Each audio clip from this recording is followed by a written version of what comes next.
I've never participated as elaborated as this ceremony in my life. I think due to the blessings of the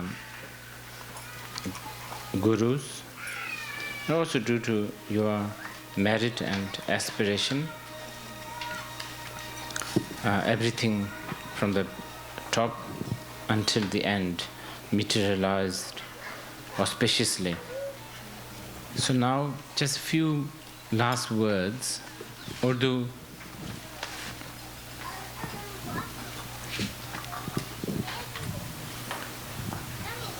most of you have heard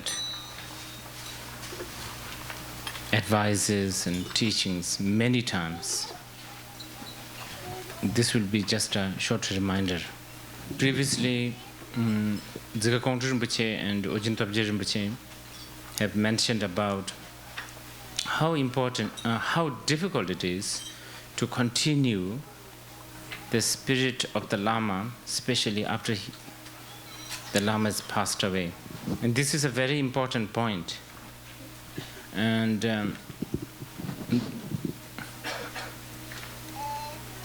it takes a lot of merit, obviously, and a lot of patience and a lot of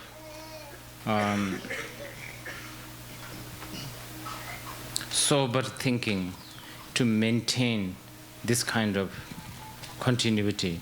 And don't even for a minute think that this happens only to only in the West, this kind of loss of spirit. Even though I was very young, I remember the aura and the weight, almost, if you like, majestic weight of 16 Karmapa Rangjung Rigpi Dorje. And as many of you know, after he passed away, until recently,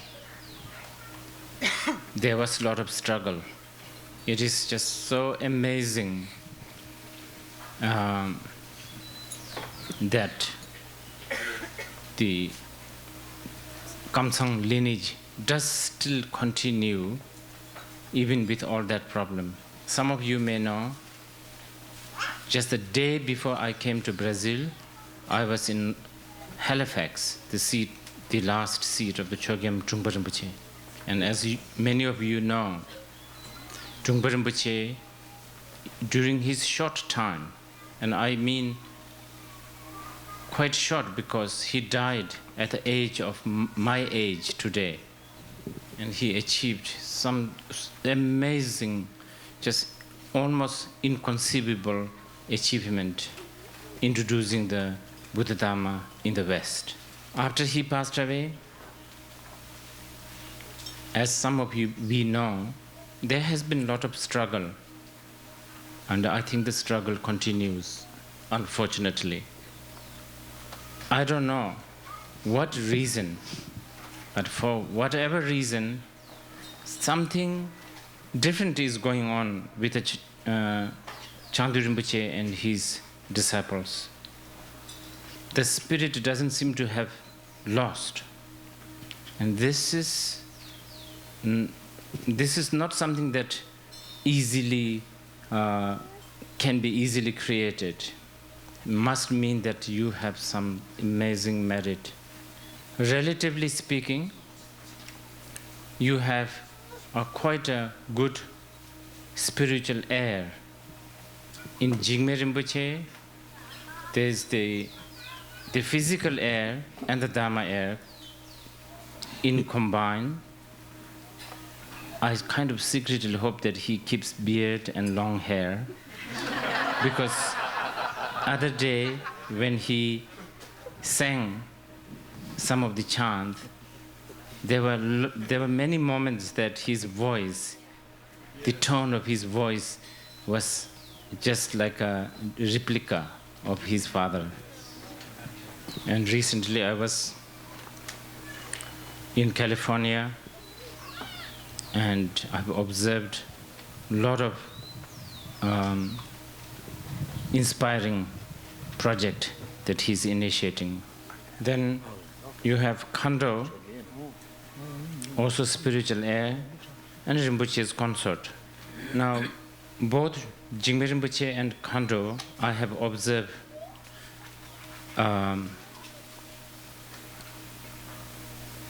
these past few years, I have observed two great qualities, and those are humility. One, the first one is the humility. It is absolutely important as a follower of the Shakyamuni Buddha, who used to beg alms, bare feet, walking.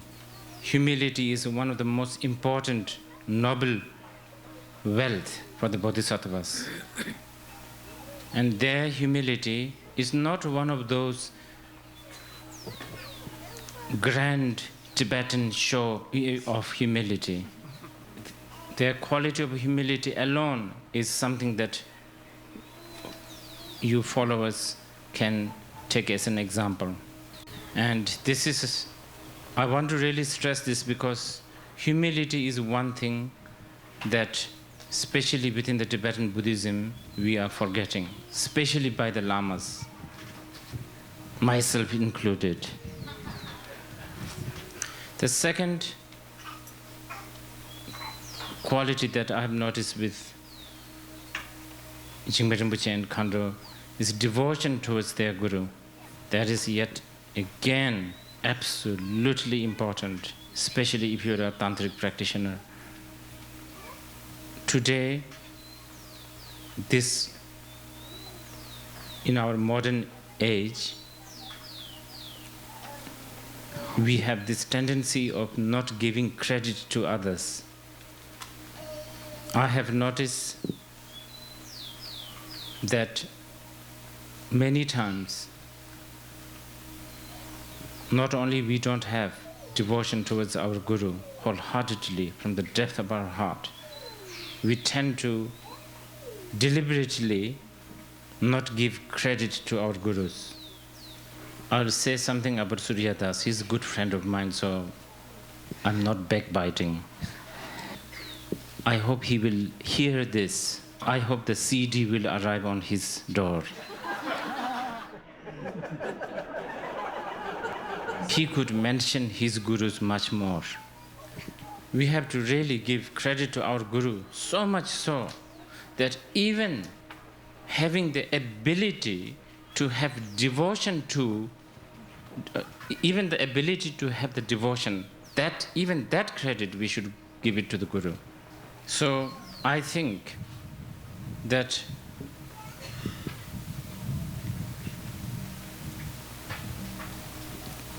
Chandra Rinpoche and his lineage,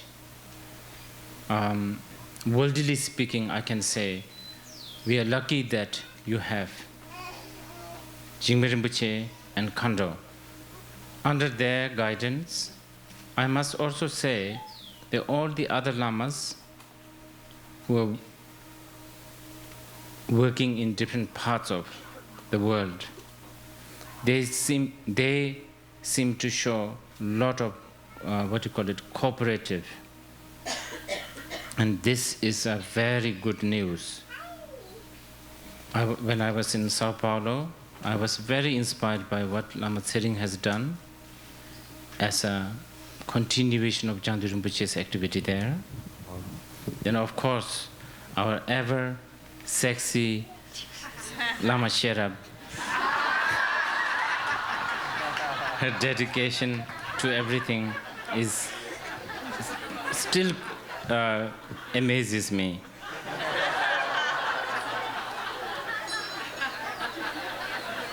This closeness of Chandra Rinpoche's student is your strength. Of course, as a sentient being, as an ignorant being, sometimes there will be difference. There is only one aim that we all have, and that is to practice the Dharma. Our aim is not to sort of exercise our own agenda. There's only one agenda we have, and that is practice the Dharma, serving the Guru. Personal agenda?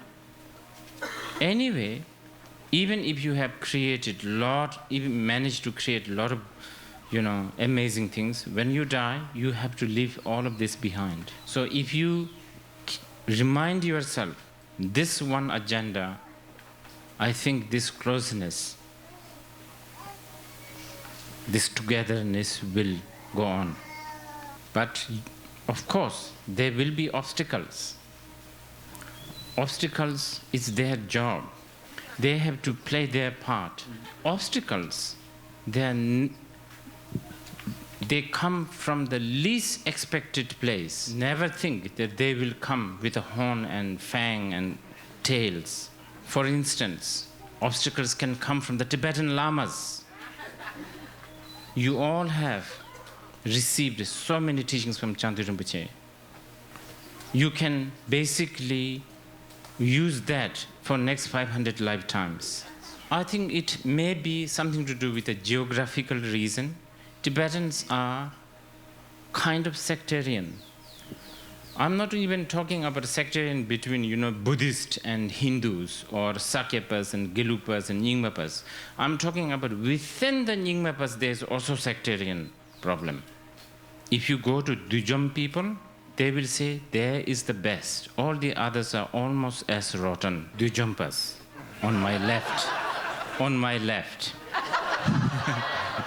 Well, many Palyul people will say theirs is the best. Kathokpa people will say the same thing. And Tibetan people also, Tibetans tend to also use the temples and Buddhist centers as a commodity. So sometimes they might even sort of come voluntarily with an invoice book, like you belong to us, and so on and so forth. Like you are my race, kind of. They will. If you are desirable, of course. If you are not desirable, nobody look at you. And many of these Tibetan and these sectarian comments, with all due respect, even comes from the old, experienced lamas who looks like a Shariputra. And that can confuse you and scatter you or stir you up. From the way I see it, if you keep going. I have heard that used to be Chandu Rinpoche's favorite sentence, keep going.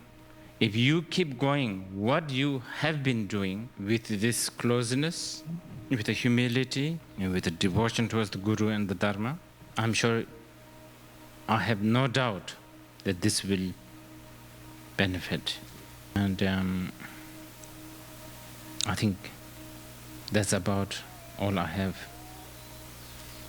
to say today. It's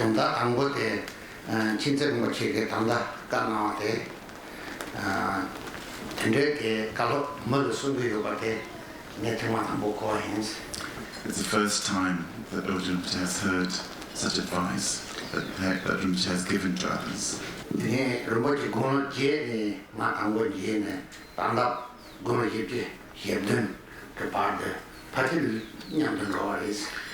Since Rinpoche was 8 years old, until now, what Rinpoche has been acquainted with Rinpoche has been spending a lot of his time with him. So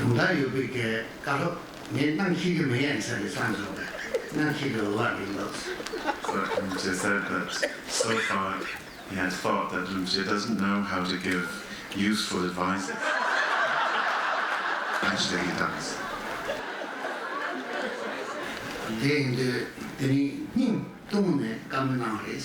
So you should all realize that the advice that Rinpoche has given now, it is as if Rinpoche has revealed his heart to you.